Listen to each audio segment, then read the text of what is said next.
The iPhone 13s are out now. 13 regular, 13 mini, and then the 13 Pros, which has the regular Pro and the Pro Maxes. Now, what is so special about this one than the iPhone 12? Well, that's why I'm here, and I'm Delpy. Let's get started.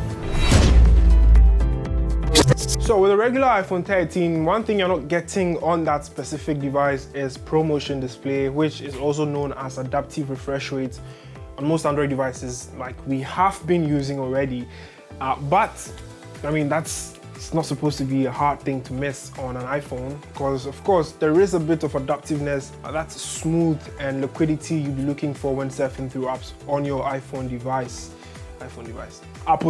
Same applies to the 13 mini. The 13 mini is basically a smaller version of the 13. Same applies to the 12 series, where the 12 regular was the big boy for the 12 mini. The 12 mini actually failed a bit. Let's hope the 13 mini doesn't. Now on these devices, you're going to get improved camera softwares like they were always hitting on. It's like they were trying to advertise a camera system instead of a smartphone. It still has the lightning cable, dual camera systems with a diagonal touch than previously, which was horizontal. Vertical, not horizontal. I always miss this thing, vertical. You're also going to get a smaller notch than before, which was on the iPhone 12 series. But then, are they really different? Of course, there's a bigger battery now on the 13 series than the iPhone 12, and maybe a touch of improvement on some software features, and also you're going to get the iOS 15 coming on directly for the iPhone 13 series. I mean, with the 12, you'd have to wait for an update once they release it. But here's the thing, are we actually buying cameras or we are buying smartphones? Because from my perspective, the people who use iPhones in my region are people who basically don't even care about the camera. And if you try giving someone an iPhone 13, which has been released now, or even an iPhone 12 to take a good photo of you to save you from death, you're probably going to die flawlessly, because one, they don't care about the camera systems. In my region, they'll be like, try me portrait, which basically means just use the portrait mode to take a picture of me, and they are cool with that feature, not knowing that there is more to getting excellent photos out of an iPhone camera system than just portrait photos. The cameras on there are nice, spectacular, mind-blowing. Of course, they did a lot of engineering on the cameras on the iPhone 13, and I have no problem with that. But then again, I kind of think, well, Apple has they have a reason why they do that, because of course, their users don't even care about the innovations. So why should they even try and then do something innovative on an iOS device?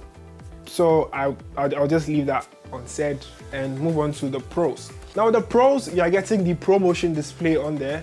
You're getting big cameras, big camera improvements with the cinema mode, where you can actually use your smartphone to record high resolution videos in cinema style. You can actually replace a DSLR with the iPhone 13 Pros and you're good to go. I personally would recommend that if anyone wants to get an iPhone and get that experience they want from an iOS device, you should definitely go for the 13 Pro or the Pro Max, depending on your size preference. I think I'm talking too much, but the whole point is, way to go, Apple. This was a nice event. You did all you had to do, but I think your focus was mostly on camera improvements, which is going to be a benefit to almost a handful of people like me and other techies out there, but not to the people who are a fan of the iPhone themselves. I mean, all they care about is iMessages, just texting on iMessage, the fact that they have the Apple ecosystem experience, and that's it. But then again, for such price points, I'm really glad that Apple kept it that way. I mean, for $1,099, which was last year's price for the iPhone 12, I believe everything is still the same and the price point still stays the same. And again, starting with 128 gigabytes and doing away with 64 gigabytes is a huge step and a huge milestone to the Apple ecosystem. I'm Delpy, and this has been it with my not a rant video for the Apple iPhone 13 series. I'll come your way, or Waz will be coming your way with more info about this specific topic and more. Stay safe. Don't forget to subscribe. Peace out.